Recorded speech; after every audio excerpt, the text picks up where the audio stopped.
आखिरकार वो दिन आ ही गया जिसका इंतजार सभी कर रहे थे, मगर सोच रहे थे क्या होगा। प्रधानमंत्री मोदी ने आखिरकार रशिया के फॉरेन मिनिस्टर के साथ में मुलाकात कर ली। ये बहुत बड़ी बात है। बड़ी बात इसलिए है क्योंकि कुछ दिन पहले चाइना के फॉरेन मिनिस्टर भी यही चाहते थे, मगर भारत की तरफ से कहा गया कि मोदी के पास में फिलहाल समय नहीं है, वो ज्यादा व्यस्त हैं। चाइना के साथ में हमारे रिलेशंस कैसे हैं सबको पता है, ये तो होना ही था, मगर केवल और केवल रशिया के ही फॉरेन मिनिस्टर यहां पर नहीं है। भारत के अंदर इस समय जमावड़ा लगा है। Russia, Mexico, America, great Britain और नीदरलैंड तक के ऑफिसर्स यहां पर आए हैं। कुछ समय पहले गल्फ के भी बहुत सारे मेंबर्स आके गए थे। आखिर ऐसा हो क्या रहा है? सभी देशों की गुटबाजी और पॉलिटिक्स का स्थल अब इंडिया हो गया है कि इंडिया को अपनी तरफ किया जाए। अमेरिका की तरफ से काफी प्रेशर बनाने की कोशिश की जाती है और साथ ही के अंदर ब्रिटेन की फॉरेन मिनिस्टर भी इसी समय आ जाती हैं और प्रेशर को बढ़ाने के लिए नीदरलैंड से भी ये अपने साथियों को बुला लेते हैं। मगर दूसरी तरफ रशिया भी ऐसा ही काम करता है। युद्ध की शुरुआत के अंदर ही मैक्सिको ने बोल दिया था कि किसी भी प्रकार के सैंक्शन जो रशिया के ऊपर लगाए जाते हैं वो उसका साथ नहीं देगा। एक समय ऐसा आया था जब ये सैंक्शंस इंडिया के ऊपर भी लगे थे और यही वेस्टर्न कंट्रीज सैंक्शन लगाने में आई थी,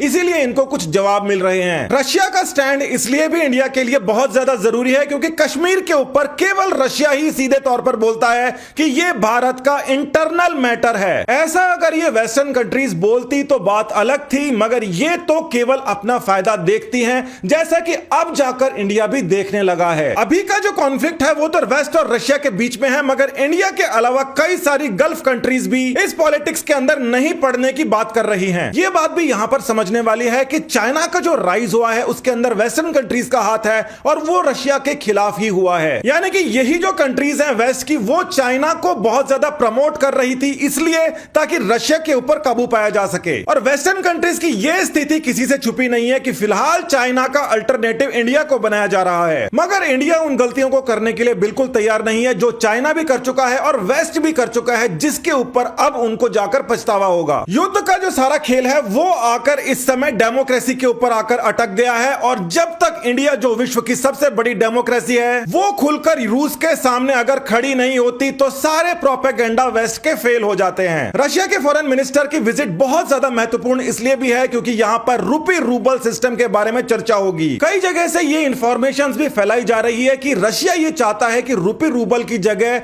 युवान रूबल के अंदर ट्रेड हो, जबकि ये जानकारी बिल्कुल गलत है। कहां से आई उसका पता नहीं। ये बात हो जरूर सकती है कि रशिया के ऊपर दबाव हो क्योंकि चाइना उसको खुलकर सपोर्ट कर रहा है, इसलिए उसके बारे में यहां बात करे, मगर इस बात को पूरी तरीके से नकार दिया जाएगा। ये बात रशिया भी जानता है। अब दो चीजें जो रशिया ने यहां पर कही हैं उसके बारे में पूरे विश्व भर में चर्चा होगी और यह भी साबित हो जाएगा कि चाइना से ज्यादा इंपॉर्टेंट रोल इस समय इंडिया का है रशिया के लिए। पहली स्टेटमेंट जो बहुत ही बड़ी है वो कहा गया है कि भारत जो चाहे रशिया से वो खरीद सकता है और इसके अंदर space technology, missile technology, fighter jets बनाने की टेक्नोलॉजी सब शामिल हैं। भारत भी ये चाहता है कि इतना अच्छा अवसर है क्योंकि कुछ भी हो जाए अमेरिका की तरफ से ये सारी वेपन डिफेंस टेक्नोलॉजीज कभी इंडिया के पास नहीं आने वाली, केवल हथियार मिल सकते हैं। ये जो वेपन्स यहां पर हैं ये भी बहुत ही बड़ा इशू है क्योंकि यूएस और रशिया अलग अलग प्रकार से इनको डील करते हैं। अमेरिका से वेपन्स लेने में सबसे बड़ी समस्या यह आती है कि अमेरिका उसमें क्लॉज डालता है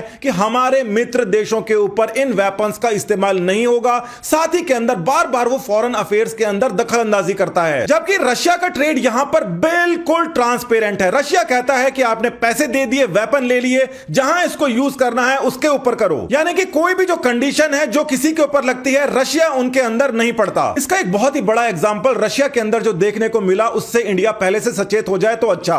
रशिया के अंदर जितनी अमेरिकन कंपनीज थी उन्होंने अपना माल तो वहां बेच दिया, पैसे ले लिए, मगर अचानक से उसकी सर्विस बंद कर दी। यानी यूएस से कुछ भी चीज लेना, चाहे वो ट्रेड हो या कोई भी सामान हो, उसके साथ में हमेशा कंडीशन अप्लाई आती हैं, इसका ध्यान रहे। और वेपन्स के मामले में सबसे बड़ा एग्जांपल सऊदी अरेबिया तो है ही, जहां पर यमन को लेकर अमेरिका ने विड्रॉ किया, मगर पाकिस्तान उससे भी ज्यादा बड़ा एग्जांपल है। इमरान खान को पता है कि पाकिस्तान की जनता उनसे खिलाफ हो सकती है, मगर फिर भी उन्होंने आखिरकार यह सही स्टेटमेंट दिया कि इंडिया अपने इंडिपेंडेंट पॉलिसी रख रहा है और अमेरिका के साथ में टाई अप करने से क्या होता है यह उनको अच्छी तरीके से पता है। अमेरिका की सब चीजें अच्छी हैं, वेपन्स अच्छे हैं, टेक्नोलॉजी अच्छी है, प्रोडक्ट्स अच्छे हैं, मगर उनकी जो फॉरेन पॉलिसी है वो दूसरे देशों के लिए उतनी अच्छी नहीं है। इमरान खान जब से रशिया गए हैं उसके बाद में उनके वहां पर पॉलिटिकल अनस्टेबिलिटी आ गई। उनको लगता है कि यूएस इसी वजह से इमरान को हटाना चाहता है, मगर यह बात भी बिल्कुल सही है कि रशिया के साथ में भारत की जो इंडिपेंडेंट पॉलिसी है वो पाकिस्तान नहीं कर सकता। इंडिपेंडेंट पॉलिसीज के लिए आपको आत्मनिर्भर बनना पड़ता है। सबसे पहले इंडिया ने आत्मनिर्भर प्रोजेक्ट शुरू किया, पाकिस्तान बहुत पीछे है। अंग्रेजों की फॉरेन मिनिस्टर जब भारत आकर बोलती है कि रशिया का डिस्काउंटेड ऑयल ना लो, तो भारत की तरफ से जवाब मिलता है कि हमारे खिलाफ ये जो कैंपेन आपने चला रखी है, पहले तो आप इसको बंद कर दो। और दूसरी बात सुनो, भारत ने कहा कि देखो 2-3 महीने आप रुक जाओ और उसके बाद के अंदर दोबारा से देखना कौन ज्यादा तेल इंपोर्ट करता है।